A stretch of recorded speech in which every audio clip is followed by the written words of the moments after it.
ஓம் சாய்ராம்.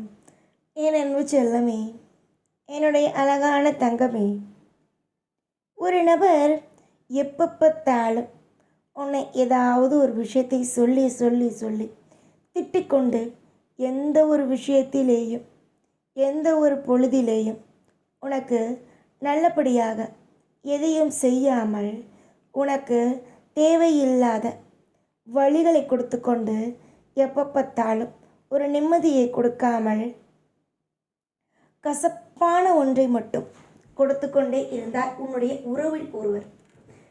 அந்த நபர் எங்கு வந்தாலும் உனக்கு பயம் வந்துவிடும். ஐயோ, இவர் வருகிறாரே, என்னென்னலாம் சொல்ல போகிறாரோ, என்னென்ன விதத்தில் எல்லாம் பேச போகிறாரோ, இவர் என்னென்ன விதத்தில் எல்லாம் நம் மனதை போட்டு காயப்படுத்த போகிறாரோ என்ற விஷயமெல்லாம் உனக்கு உன் மனதுக்கு வந்து கொண்டே இருக்கும். ஆனால் நான் ஒரு முடிவெடுத்து விட்டேன். எத்தனை காலத்திற்கு என் பிள்ளை மற்றவனை பார்த்து பயப்பட வேண்டும்? என் பிள்ளை என்ன அவ்வளவா தவறு செய்து விட்டது? இல்லை, என் பிள்ளை என்னதான் தவறு செய்து விட்டது? எல்லாரையும் பார்த்து பயப்படும் அளவுக்கு என் பிள்ளை எந்த விதமான தவறையும் செய்யவில்லை. இப்படி பயப்பட வேண்டிய அவசியமும் என் பிள்ளைக்கு இல்லை. நாளுக்கு நாள் என் பிள்ளை முன்னேறும் என்று நான் பார்த்தால் ஒவ்வொரு நபர்களுக்கும் பயந்து கொண்டு இருக்கிறது. அதனால் யார் ஒருவன் உன்னை தீவிரமாக எங்கு போனாலும் ஏசிக்கொண்டு பொது இடத்தில் உன்னை தவறுதலாக என்னென்னமோ பேசிக்கொண்டு எப்பொழுதுமே கவலைக்குள்ளேயே உன்னை வைத்துக்கொண்டு இருக்கிறானோ, அவனை நான் நிச்சயமாக அவனுடைய வாழ்க்கையில் அவனை நிம்மதியாக இருக்க விடவே கூடாது என்று முடிவெடுத்து விட்டேன். ஏனெனில் உன்னுடைய வாழ்க்கையில் பல போராட்டங்கள் வந்தது. அந்த போராட்டங்களிலிருந்து மீண்டு வரவே நீ பல நாட்கள் எடுத்துக்கொண்டாய். சில விஷயங்கள் உன்னை விட்டு, உன்னுடைய வாழ்க்கையை விட்டு ஏதேதோ உன்னை விட்டு போனது. ஆனாலும் நீ என்னிடம் சொன்ன ஒரே ஒரு விஷயம், அனைத்தையும் நான் மீட்டெடுப்பேன், எனக்கு அதற்கான தைரியமும் தன்னம்பிக்கையும் என்னிடம் உள்ளது என்று என்னிடம் நீ கூறினாய். அந்த ஒரு விஷயத்தை நான் உனக்கு தேடி தருவேன். எது உன்னை விட்டு போனதோ அதை தருவேன். ஆனால் சில நிமிஷத்தில் நீ அழுது கொண்டு புலம்பிக் கொண்டு இருக்கும் பொழுது எப்பொழுது சந்தர்ப்பம் கிடைக்கும், எப்பொழுது உன்னை அனைத்து விஷயத்திலும் கடினமாக பேசலாம், கடினமாக உன்னை காயப்படுத்தலாம், உன்னை எல்லா விதத்திலேயும் குறை கூறலாம் என்று நினைத்தார்கள் அல்லவா? அவர்களுக்கு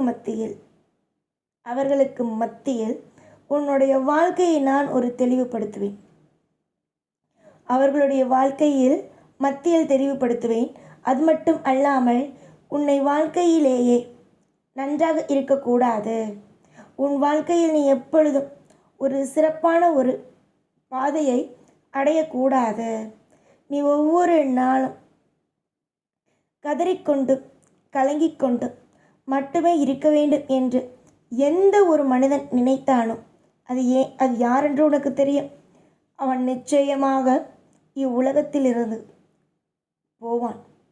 இதுதான் நான் சொல்வது. எதற்கெடுத்தாலும் எல்லா விஷயத்திலேயும் எல்லா பொழுதுகளிலேயும் உன்னுடைய வாழ்க்கையில் நான் ஒரு தனி சிறப்புகளை செய்திருக்கிறேன். உனக்கு இது நடக்க வேண்டும், அது நடக்க வேண்டும், இந்த விஷயம் நடக்க வேண்டும், அந்த விஷயம் நடக்க வேண்டும் என்று ஏகப்பட்ட விஷயத்தை நான் உனக்கு சொல்லியிருக்கிறேன். நீ அது எல்லா விஷயத்தையும் புரிந்து கொண்டு இருக்கிறாய். ஆனால் நான் சொல்லும் சில விஷயங்களை நீ புரிந்து கொள்வதே அல்ல. நீ ஏன் அதை புரிந்து கொள்வது அல்ல? சொல் பார்ப்போம். எல்லாமும் உனக்கு பயம். நம் எப்படி இருப்போம், என்ன மாதிரியாக இருப்போம், என்னென்ன விஷயம் நடக்கும் என்று நான் ஒவ்வொன்றையும் கூறுகிறேன். எல்லாமும் நலமாக இருக்க வேண்டும் என்று நான் நினைக்கிறேன். நான் உன்னுடைய வாழ்க்கையில் சகலத்தையும் கொடுக்கலாம். சகலமும் உனக்கு நல்லபடியாக நடக்க வேண்டும் என்று நான் நினைக்கிறேன். இப்படி ஒவ்வொன்றிலேயும் ஒவ்வொரு பொழுதுகளிலேயும் நான் ஒவ்வொன்றையும் உனக்கு நடத்தி கொடுத்து கொண்டு தான் இருக்கிறேன். ஆனால் நீ எதையுமே புரிந்து கொள்வதே அல்ல.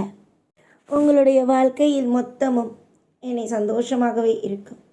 அதனால் நீங்கள் ஒரு நாளும் ஒரு பொழுதும் கவலைப்பட வேண்டாம். எதற்கு நீங்கள் முடிவெடுத்தீர்களோ, எந்த ஒரு விஷயம் சிறப்பாகவும் ஒரு நல்ல விதமாகவும் நடக்கும் என்று நீங்கள் நினைத்தீர்களோ, அந்த விஷயம் நிச்சயமாக உங்களுக்காக இந்த சாய் செய்து கொடுப்பேன். பல பேர் உன்னை போட்டு காயப்படுத்தினாலும், எல்லா விதத்திலேயும் உன்னை போட்டு நரகத்தில் வைத்திருப்பது போல வைத்திருந்தாலும், எல்லாரிடமும் இருந்து உன்னை நான் மீட்டு கொண்டு வருவேன். என்னுடைய பிள்ளையை காப்பாற்றி வழிநடத்தி என்னுடைய பிள்ளையை ஒரு நல்ல பாதையில் அழைத்து செல்ல எனக்கு தெரியாதா? உன்னை அதிகமாக கஷ்டப்படுத்தியவர்களுக்கு மத்தியில் உன்னை வாழ வைக்க தெரியாதா? அதே சமயம் உன்னுடைய வாழ்க்கையில் எது நல்லது, எது கெட்டது, எதை எப்பொழுது செய்ய வேண்டும் என்பது எனக்கு தெரியாதா? எல்லாமும் எனக்கு தெரியும். எல்லாமும் திருப்திதான், எல்லாமும் யோகம்தான். இனி வரக்கூடிய அத்தனையும் மிகப்பெரிய அளவுக்கு பிரம்மாண்டம்தான். எல்லோரும் உன்னை தூற்றும் பொழுது பாதி பேர் சிரித்தார்கள், பாதி பேர் ஆமாம் அவள் அப்படித்தான், அவன் அப்படித்தான் என்று கூறினார்கள். ஆனால் எனக்கு மட்டுமே தெரியும் உன் வாழ்க்கையில் எது சிறக்கும், எது சிறக்காது என்பது. நீ முடிவெடுத்து செயல்கூடிய ஒவ்வொரு காரியமும் சிறந்தே தீரும். அதனால் இது நடக்காது, அது நடக்காது, இது முடியாது என்ற எதையும் போட்டு குழப்பிக்கொள்ளாமல் எல்லாமும் நடக்கும், எல்லாமும் யோகமாக மாறும், எல்லாமும் திருப்தியாக மாறும் என்பதை நம்புங்கள். உங்களுக்கு என்றும் சரி, என்றும் சரி இந்த சாய் ஆகிய நான் துணையாகவும் பாதுகாப்பாகவும் உங்களுக்கு நல்ல வழி நடத்தி உங்களுக்கு திருப்தியை கொடுக்கவும் இந்த சாய் ஆகிய நான் என்றுமே உங்களுக்கு துணையாகவும் உங்களுக்கு ஆசீர்வாதம் செய்யும் அளவுக்கும் உங்களோடு நான் இருக்கிறேன். பல நேரத்தில் பல விதத்தில் உங்களை நான் காயப்படுத்தி விட்டேன். இதற்கு பிறகு உங்களை நான் ஒரு நாளும் ஒரு பொழுதும் காயப்படுத்த மாட்டேன். இனி எல்லாமும் நல்லதே நடக்கும். எப்பொழுதும் உங்கள் கூடவே இருப்பேன். ஓம் சாய்ராம்.